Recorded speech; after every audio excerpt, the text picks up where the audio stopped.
Jóvenes, nuevamente pues sean bienvenidos a su clase de ciencias naturales. Vamos a iniciar nuestro trabajo en esta parte de química.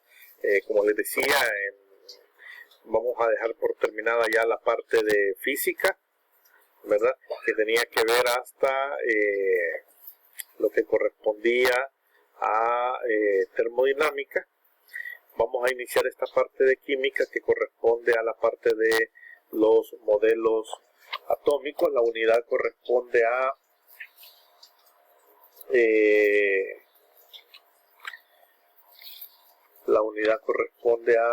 teoría atómica, ¿verdad? Bien, vamos a comenzar entonces. Veamos. Dice, muchas veces nos referimos a los modelos atómicos como una especie de un patrón a seguir o de una figura ya determinada. Y algo de razón hay en eso. Vamos a ir estudiando algunos de los modelos atómicos que fueron perfeccionándose con el paso del tiempo hasta llegar al modelo atómico actual que nosotros conocemos y que para efectos de estudio consideramos, ¿verdad? Muchas veces la ciencia, para facilitar su trabajo, hace uso de ciertos modelos. Un modelo es la representación creada con el fin de poder explicar un sistema complejo, escasa o nulamente perceptible. Un modelo físico puede referirse a una construcción teórica, a un modelo matemático o a un montaje de objetos reales. Se trata de reproducir el comportamiento de algunos aspectos de un sistema físico o mecánico más complejo, ¿verdad? Entonces, como el caso de una miniatura, podríamos considerar como ejemplo de un modelo el trabajo de un arquitecto, ¿verdad? A un arquitecto se le ha encargado que elabore en maqueta, en diseño, una planta de oficinas, y entonces empieza a idear, ¿verdad?, cómo será ese modelo, ¿ya?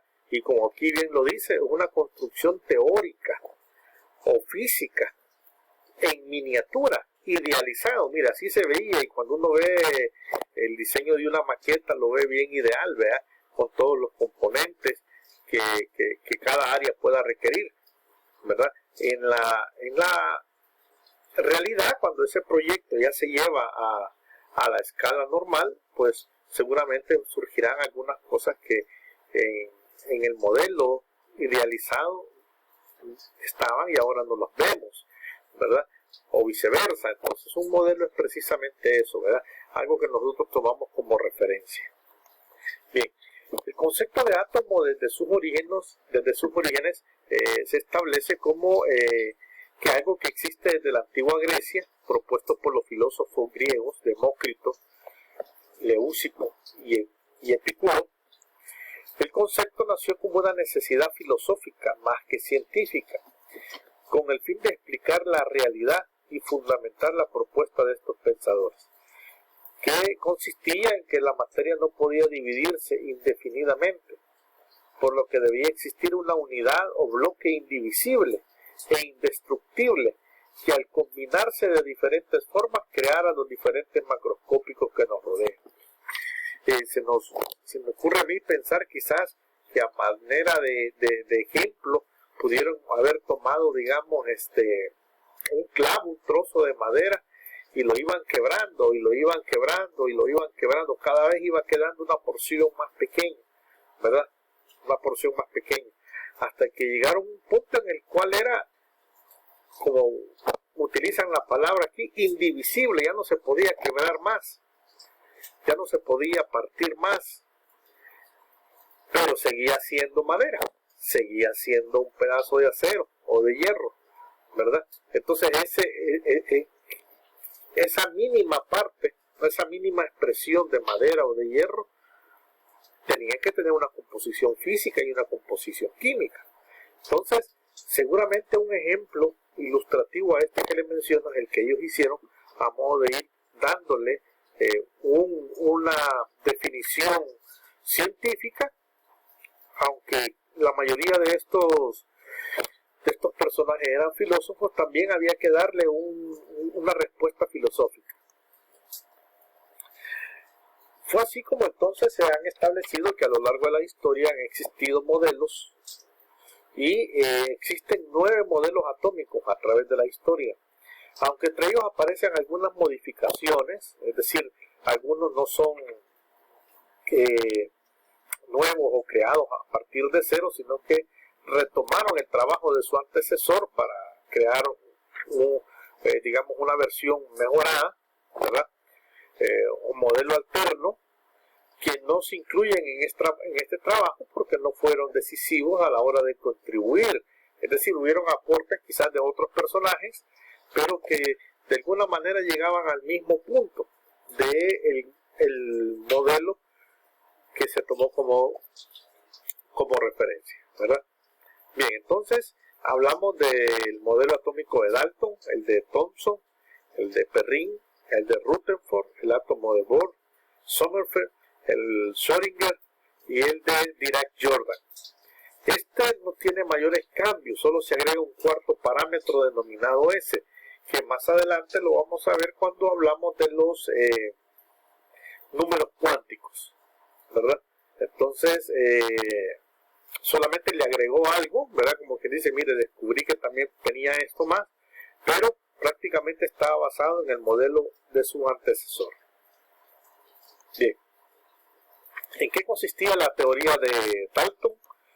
Dalton estableció el primer modelo atómico con base científica formulado en 1808. Imaginaba los átomos como diminutas esferas, es decir, indivisibles, ya no se podían dividir, eran tan pequeñas que ya no podían dividirse. Su teoría estaba basada en que los elementos químicos estaban formados por partículas pequeñas, indestructibles e indivisibles, llamadas átomos. Todos los átomos de un elemento son idénticos en su masa y demás propiedades, decía él. Los átomos de diferentes elementos son distintos en partículas y particularmente sus masas cambian. Los compuestos se forman cuando átomos de diferentes elementos se combinan entre sí. El caso ilustrativo del agua, estamos combinando átomos de hidrógeno con átomos de oxígeno. En una relación de números enteros sencilla, formando entidades, hoy llamadas moléculas. Es decir, lo que nosotros hoy hablamos de una molécula, de una sustancia, inicialmente él le dio por llamar una entidad. Los átomos permanecen sin división, aun cuando se combinen o reaccionen con otros elementos. Este fue el primer caso, ¿verdad? Algo como esto es lo que él suponía, ¿verdad? Que la unión de átomos de hidrógeno o de bromo, de oxígeno, de cualquier elemento, lo que formaban eran entidades, no moléculas. Bien,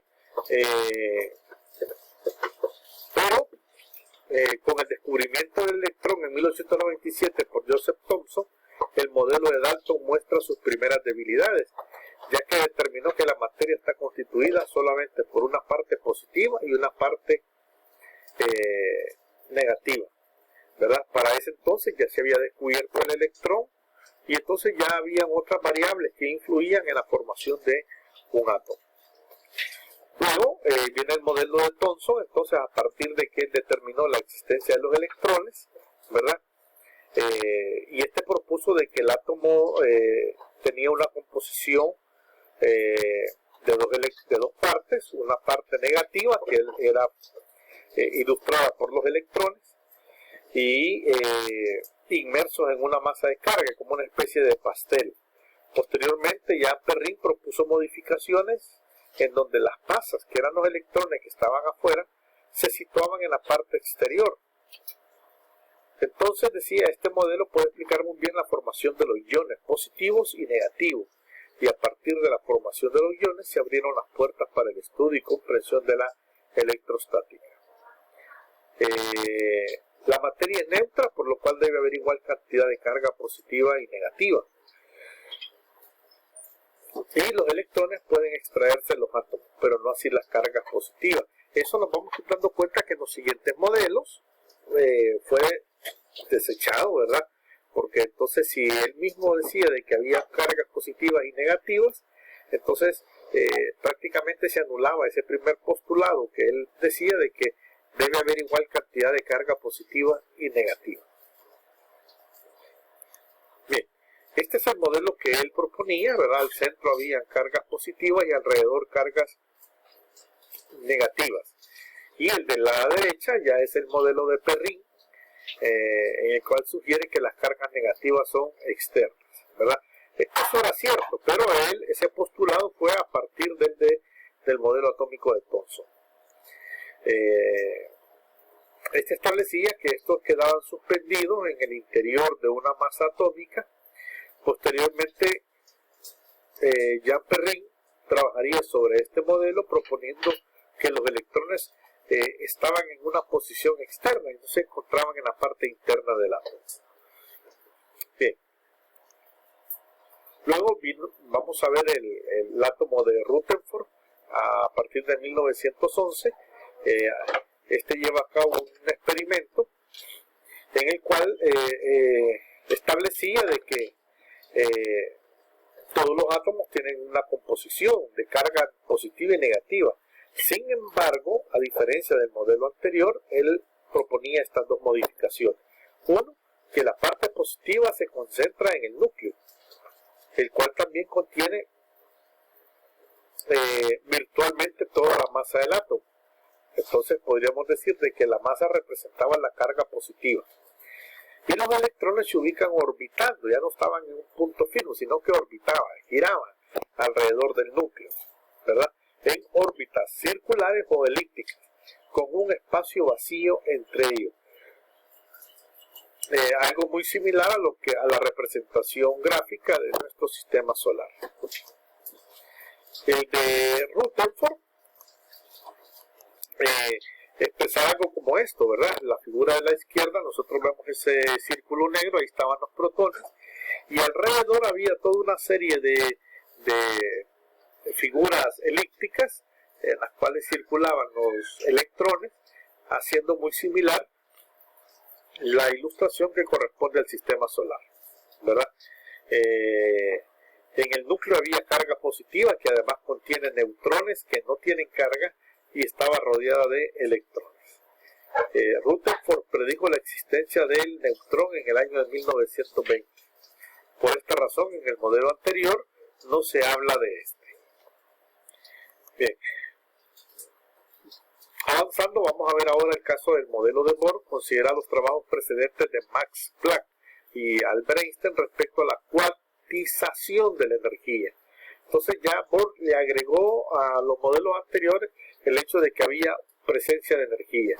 Desarrolló en 1913 un modelo atómico que considera que había una emisión, liberación o absorción, es decir, atraía energía causada por los saltos de los orbitales, es decir, los electrones estaban girando, pero esto en la medida que pasaban de un nivel a otro, generaban saltos de órbitas.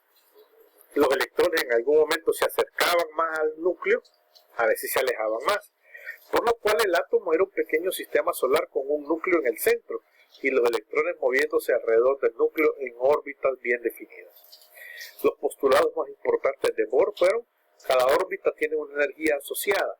La más externa es la de mayor energía, es decir, entre más lejos estoy del núcleo, mayor energía tengo. Los electrones no van a radiar energía mientras permanezcan en órbitas estables, es decir, mientras se encuentren en niveles de energía que completen 8 electrones, ¿verdad?